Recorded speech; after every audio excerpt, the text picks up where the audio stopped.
Hello friends, welcome back to Chefing Me. இன்னைக்கு வீடியோல நம்ம பார்க்க போறது ஒரு non-veg ரெசிபி. என்னோட first non-veg ரெசிபி இது chicken தொக்கு. இதுவும் வந்து எங்க சித்தியோட ரெசிபி தான். Mrs. விஜயலட்சுமி ஹரிஹரன். ரொம்ப டேஸ்டா இருக்கும் இது. எங்க ஃபேமிலி ஃபேவரட் இது. வாங்க இது எப்படி செய்யறதுன்னு பார்க்கலாம். இப்போ நான் இதுல ஒரு 2 டேபிள் ஸ்பூன் கடலை எண்ணெய் காய வச்சிருக்கேன். இதுல ஒரு 2 துண்டு பட்டை போட்டுக்கிறேன். ஒரு 6 லவங்கம், 1 டீஸ்பூன் சோம்பு, 1 டீஸ்பூன் சீரகம், 3 டீஸ்பூன் அளவுக்கு மிளகு. இதை நல்லா வறுத்துக்கலாம்.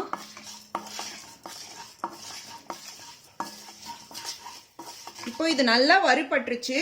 இதுல ஒரு 2 இன்ச் அளவுக்கு இஞ்சி நறுக்கி வச்சிருக்கேன். அதை போட்டுக்கிறேன். ஒரு 12 பல்லு பூண்டு. இதையும் வதக்கிக்கலாம். இப்போ இதுல 4 மீடியம் சைஸ் வெங்காயத்தை ஸ்லைஸ் பண்ணி வச்சிருக்கேன். அதையும் ஆட் பண்ணிக்கிறேன். இதை நல்லா பொன்னிறமாகிற வரைக்கும் வதக்கிக்கலாம். இப்போ வெங்காயம் நல்லா பொன்னிறமாயிருச்சு. இதுல நான் நறுக்கி வச்ச 2 தக்காளியை சேர்த்து நல்லா வதக்கிடுறேன். இப்போ இதுல நான் ஒரு கைப்பிடி அளவுக்கு கொத்தமல்லி போட்டுக்கிறேன். இதை கொஞ்சம் நல்லா வதக்கிட்டு இன்னொரு 5 நிமிஷம் வதக்கிட்டு ஆற வச்சு இதை கிரைண்ட் பண்ணி எடுத்துக்கலாம். இப்போ அதே பேன்ல நான் ஒரு கரண்டி அளவுக்கு எண்ணெய் எடுத்திருக்கேன். இதுல 2 பச்சை மிளகாவை போட்டுக்கிறேன். கொஞ்சம் கருவேப்பிலையை போட்டுக்கிறேன்.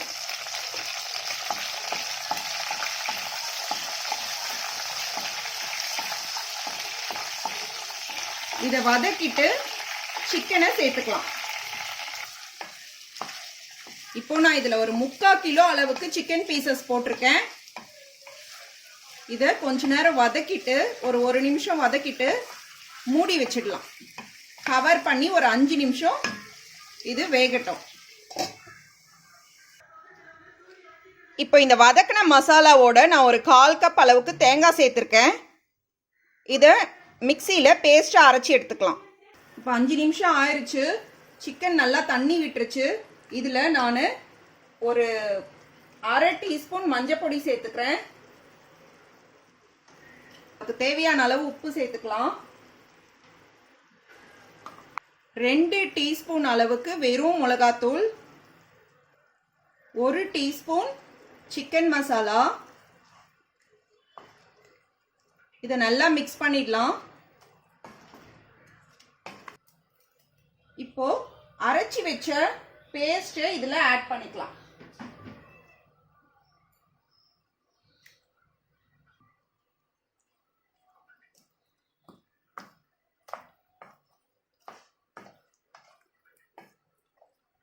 இப்போ இது நல்லா மிக்ஸ் பண்ணியாச்சு.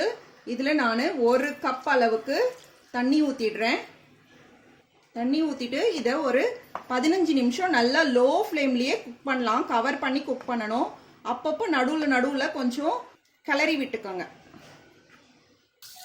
இப்போ இது ஒரு 10 மினிட்ஸா கொதிச்சுக்கிட்டு இருக்கு. இது செய்யும் போது எங்க சித்தி வந்து எப்பவுமே வந்து இதுல இருந்து கொஞ்சம் பீசஸ் எடுத்து தனியா ஃப்ரை பண்ணுவாங்க. நானும் இங்க அதே மாதிரி தனியா ஒரு 6-7 பீசஸ் எடுத்து ஃப்ரை பண்ணியிருக்கேன். இது இன்னும் ஒரு 5 மினிட்ஸ்க்கு கவர் பண்ணி குக் பண்ணலாம். இப்போ ஃப்ரை ரெடி ஆயிடுச்சு. தொக்கோ நல்லா எண்ணெய் மேல வந்து நிக்குது.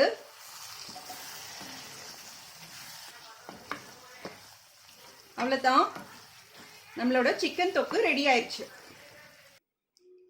இப்போ நம்மளோட சிக்கன் தொக்கு அண்ட் சிக்கன் ஃப்ரை ரெண்டுமே சூப்பரா ரெடி ஆயிடுச்சு. இந்த தொக்கு ரொம்ப சூப்பராக இருக்கும் ஃப்ரெண்ட்ஸ்.